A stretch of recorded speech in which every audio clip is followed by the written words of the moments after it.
नमस्कार, आप देख रहे हैं दार्शनिक भारत लाइव। मैं अमरीश कुमार सिंह। आज हम दूसरे एपिसोड के साथ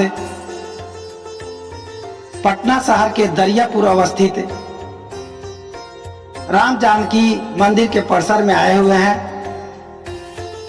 जहां की यहाँ के पीठाधीश्वर महंत राम सुंदर शरण जी महाराज जी के नेतृत्व में हमारे बीच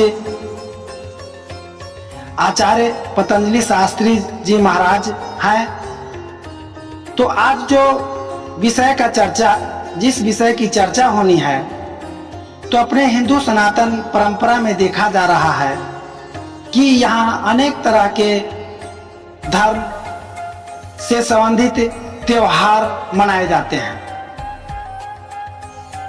यह त्योहारों का देश के नाम से जाना जाता है और हमारे सनातन परंपरा में जितने भी त्योहार हैं, सबका एक अपना अलग ही महत्व और उसका आशय होता है। तो आज के कड़ी में अपने इस द्वितीय एपिसोड के माध्यम से मैं शास्त्री जी से जानना चाहूँगा कि वर्तमान समय में जो अक्षय तृतीया का त्योहार जो मनाया जाता है, उसे लोग किस रूप में, किस तरह से और क्यों मनाते हैं, इस पर वे अपने व्याख्यान देंगे। सहस्रनाम तत्तुल्यम राम नाम बरानने।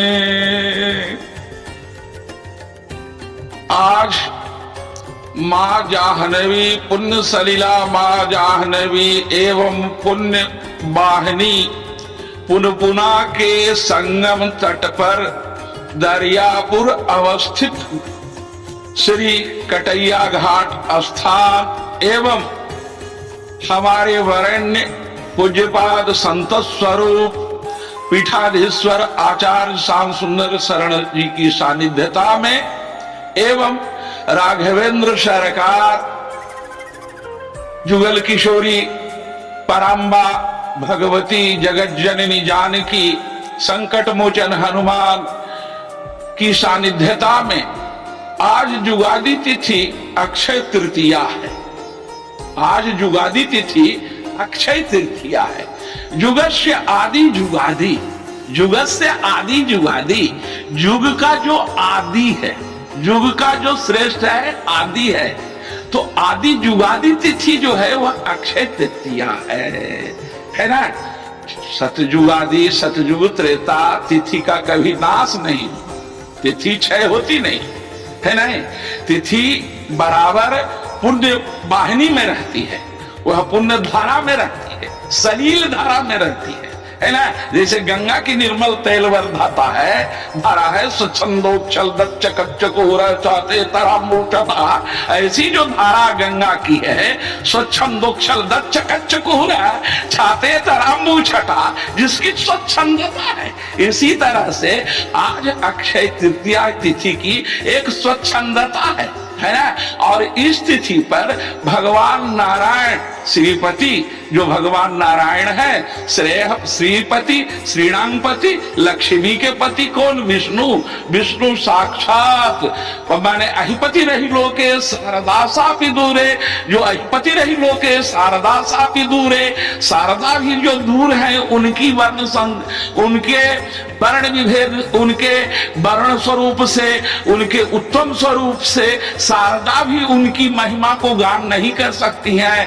ऐसे जो विष्णु विराट स्वरूप है, इदंग विष्णु विचक्र में त्रेधा में निदधे पदं समूढ़ मत्स्य पाग्मं सुरेश्वा, ऐसे जो भगवान विष्णु है, वह आज अक्षय तृतीया की तिथि को श्रेष्ठ मानकर पृथ्वी पर विचरण करते हैं। अब विचरण किस लिए करते हैं? विचरण तीन चीज से मनुष्य की क्रियाएं बनती है: विचरण, संचरण और परिभ्रमण। विचरण, संचरण और परिभ्रमण, इन तीन क्रियाओं से मनुष्य का जीवन का सारभूत मिलता है। तो आज अक्षय तृतीया का संचरण हुआ। इसको मत्स्य पुराण में भगवान कहे हैं, व्यास ने कहे, व्यासाय विष्णु स्वरूपाय, व्यासाय विष्णु स्वरूपाय, व्यासे में जे निगदितं तत् धर्म स्वरूपम।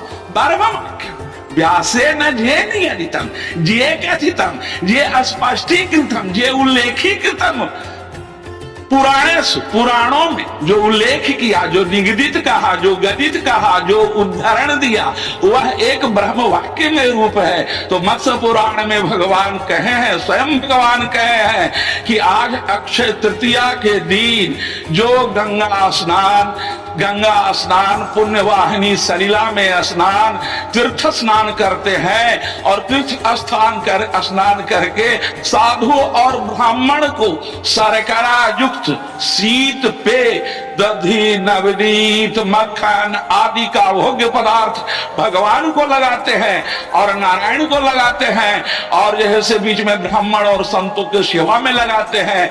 यथा शक्त्यालंकृतांगन, यथा शक्त्यालंकृतांगन, जीवन में जिसकी जितनी शक्ति है उतना दान करे।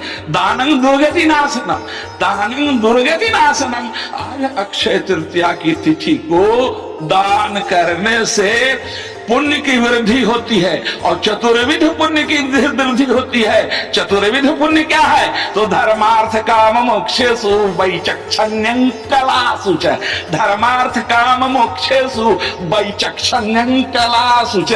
धर्म अर्थ काम और मोक्ष की प्राप्ति कब होगी? जब आप साधना करेंगे और साधना से ही धर्म की प्राप्ति होगी। धर्म होगा तो अर्थ होगा, अर्थ होगा तो काम होगा। तीनों की प्राप्ति जब आ जाएगी तो अंतिम में तो मोक्षावस्था में जाएगा,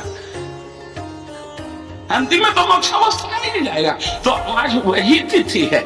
आज की तिथि में भगवान का कथा वार्ता, भगवान का स्वरूप का ध्यान, भगवान के श्री विग्रह पर कुछ दान उपदान भोग्य पदार्थ इत्यादि करे, उसकी बहुत बड़ी है।